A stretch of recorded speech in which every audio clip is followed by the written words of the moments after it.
So magandang umaga po sa ating lahat mga kasyawing. Magandang umaga po Luzon, Visayas, Mindanao at sa buong mundo mga kasyawing. So ngayon po ay araw po ng Lunes mga kasyawing, September 1, 2025 mga kasyawing. So ngayon po ay pag-usapan po natin itong batas na Republic Act 12232 mga kasyawing, na kung saan ay hindi po nagbigay ng komento yung Office of the President, COMELEC, Senate at Congress, at natapos na po ang 15 days na simula po nung pinirmahan po ni Pangulong Bongbong Marcos ang batas na yon, at natapos po ang 15 days nung August 30. So magiging batas na ba ito? Magiging tuluyan na bang maging batas ito mga kasyawing? So bago natin pag-usapan yan mga kasyawing, sa mga hindi pa po nakasubscribe dyan, please subscribe po, like, share po mga kasyawing, and don't forget to click the notification bell. I-bell all nyo na para updated kayo lagi sa mga bago kong upload na video.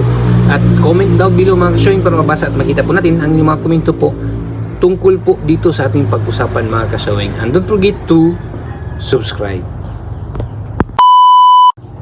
So yun po mga kasyawing, ay pag-usapan po natin itong bagong batas ng BSKE, yung Republic Act 12232, ano na kaya ang mangyayari dyan, dahil hindi rin po nagbigay ng komento yung Office of the President, COMELEC, Senate at Congress. Doon po sa Supreme Court hindi po sila nagbigay ng komento. Ano na po ang mangyayari dyan sa batas na yan mga kasyawing? Magiging ganap na po bang batas or mayroon pang pwedeng mangyari dyan, kung ano po ang desisyon ng Supreme Court dyan mga kasyawing? Paano na yan? Nalaps in tulo na po kasi nung August 30 ay hindi laps in tulo. Kumbaga effective na po, effective na po yung batas na yon nung August 30. Dahil simula nung pinirmahan po ng Pangulo, di ba, 15 days po. So 15 days po bago maging tuluyan ng maging ganap na batas.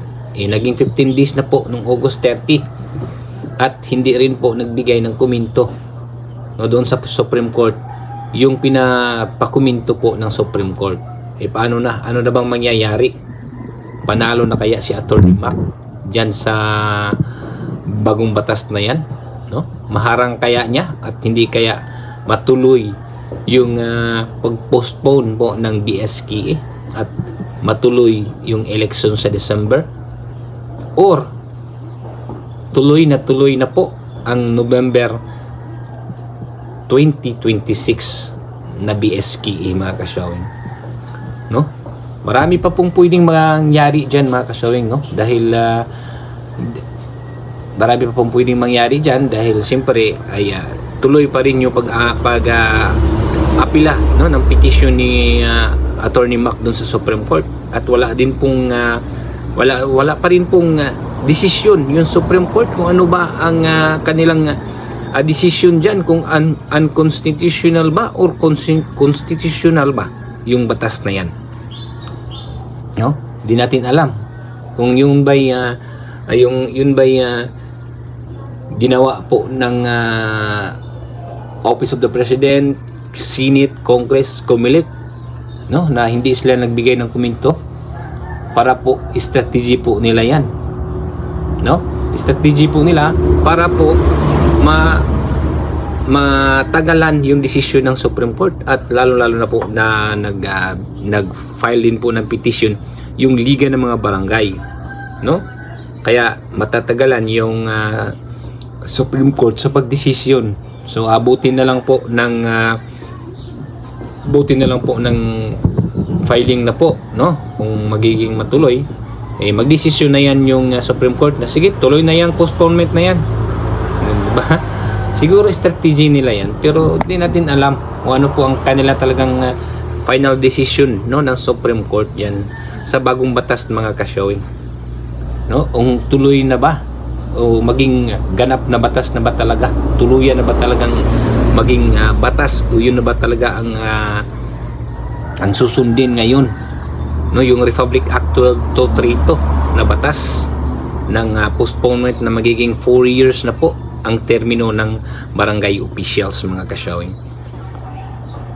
hindi po natin alam. So abangan po natin, no, ang desisyon po ng Supreme Court, kung ano po ang desisyon ng Supreme Court, mga ka-showing, kung saan po siya papanig, o doon ba po kay Attorney Mac, or doon po sa Republic Act 12232. Hindi natin alam, mga ka-showing. Kaya ina-update ko lang po sa inyo na noong August 30 na po, no, naging 15 days yung batas simula nung pinirmahan po ni Pangulong Bongbong Marcos, mga ka-showing. At hindi rin po nagkomento hanggang ngayon, no, yung Office of the President at COMELEC, Senate at Congress.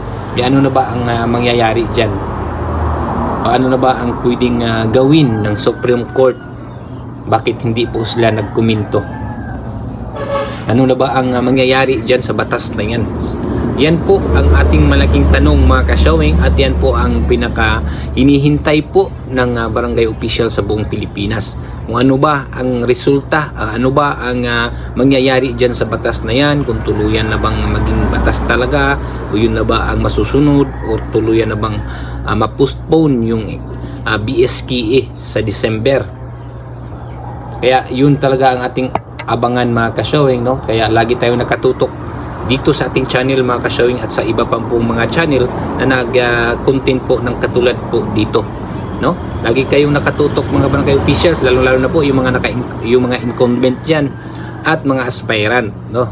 Lagi kayong nakatutok kung ano ba ang mangyayari, no? Kung ano ba ang final decision ng Korte Suprema diyan sa bagong batas na yan, kung yan ba'y matuloy, mga ka-showing.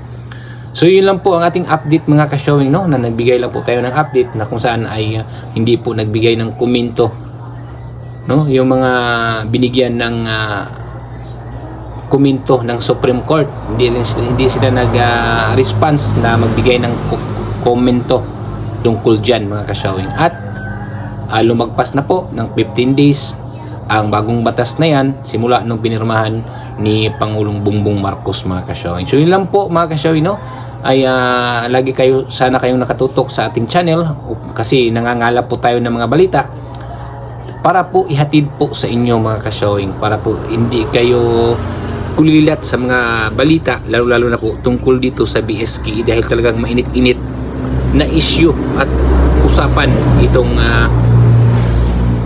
klase po na balita natin ngayon, mga ka-showing. So yun lang po, mga ka-showing, no? Maraming salamat po sa inyong lahat. Maraming salamat po sa inyong walang sawang pagsuporta po sa ating channel. Sana hindi po kayo magsawa, mga ka-showing. At sa mga hindi pa po nakasubscribe dyan, no, please subscribe at pindutin ang notification bell, i-bell all nyo na para updated kayo lagi sa mga bago kong upload na video. So yun na po, mga ka-showing, no? Maraming salamat po. Thank you for watching.